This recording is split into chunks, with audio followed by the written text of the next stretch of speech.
The movies is a double whammy, because the music is something you're listening to, but then the movies is what? Is images. Now, the movies are presenting provocative images. People moving in different kind of ways and suggestive ways. And what's going on in the movies? Violence.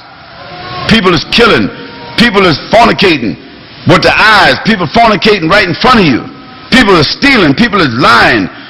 People is swearing against God. People is robbing banks. People are disrespecting their parents.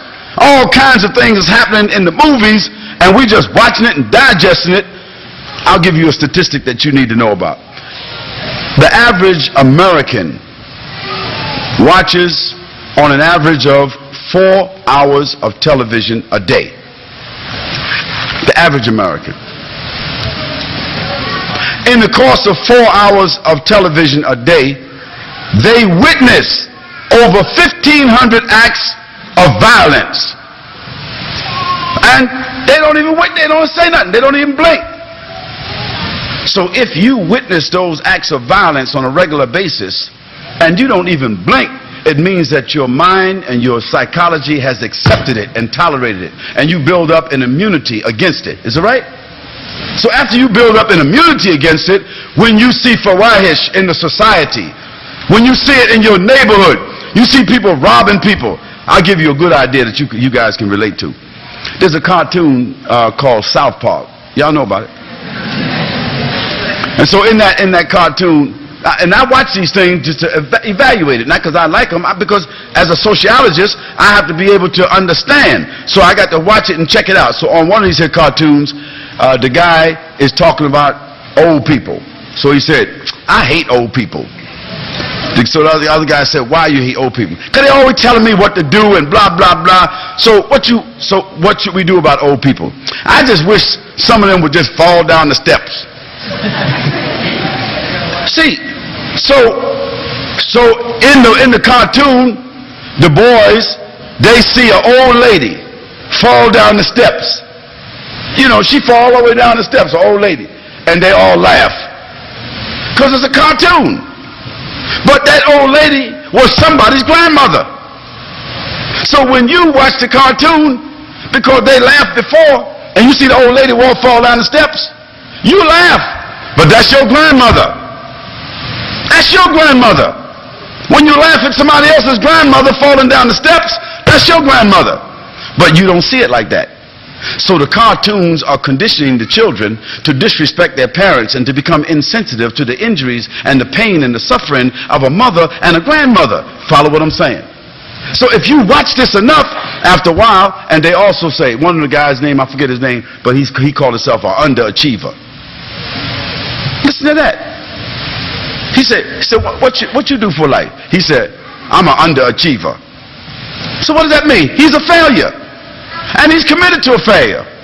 So everybody knows that's what he is. So he's one of the characters, and he's popular. And he's dressing with his hat cocked to the side, and he got the baggy pants on, and he say, you know, F the world, and all that kind of stuff. So he's like that. So when you see the boys in the street looking like that, what are they? What are they? They're underachievers. But it's been glorified. It's been put inside the mind. They have been conditioned to be underachievers. Psychosomatically, in the back of their mind, they have accepted to become a failure. See, so film is dangerous. We Muslims are watching, we are participating, but we are not controlling media. We should be controlling media. We should have our own media. That filthy media with the fawahish that's on it, we should answer it with a moral media. But do we have it? No, because we don't want to pay for it. I'll give you another instance, and I'm answering the sister's question here. When you go to Blockbuster, and all y'all be going to Blockbuster, I know that. When you go to Blockbuster, and you don't go, your parents go. Y'all go to Blockbuster and pick up the movies, and you know, you pick up like $15 worth of movies when you go, because you don't want to be coming back and forth all the time. So you pick, you know, about $15 worth of movies. That's like 5 movies you can watch all week. So you can spend $15 a week at Blockbuster. How much is that a month? Come on, y'all. It's 4 times 15. 60. Somebody here saw it 40. Bong. Okay. 4 times 15 is what? 60. $60 a week just to go to Blockbuster. But if I tell you to give $50 a month to Abu Bakr Siddiq Masjid for your children, for your women, and for your own life and your own community, you say, why? Because you don't believe that Abu Bakr Siddiq is giving you nothing for that $50. But you believe Blockbuster is giving you something. Now, I'm taking it another way. But when you pick up the movies from Blockbuster, what they look like? What kind of packaging does it have? Is it professional packaging? I'm asking you. Are the graphics clean, crisp, clear? Very nice graphics? Is the sound Dolby sound? I mean, you know, that's what it's called, Dolby sound. That's the most recent technology, Dolby sound. Is that on it? So you got the graphics, you got the sound, you got the packaging, and when you go inside Blockbuster, it's like McDonald's, isn't it?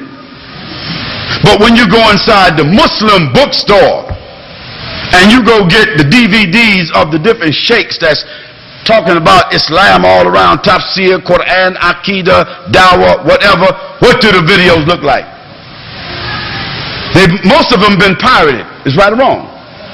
Meaning that the originals, the Muslim bookstores take the originals because they don't want to pay for the originals. What the Muslim bookstores do? They copy them. And what the copies look like? They look like they stolen. They're making them in the back room. So what kind of packaging is there? What kind of packaging? Substandard, is it? What happens to the sound? What happens to the graphics? And that's the whole pathology of the Muslim world. That Blockbuster is preparing us trash, but they packaging it like treasure. The Muslims, we got the treasure, but we packaging it like what? Trash. So I'm trying to send a message to you, brothers and sisters, that the issue of the movies, I understand you want to watch movies, but why don't you invest so that Muslims can create their own television? Muslims can create their own media. Then we have something called halal media, that we can answer that haram media.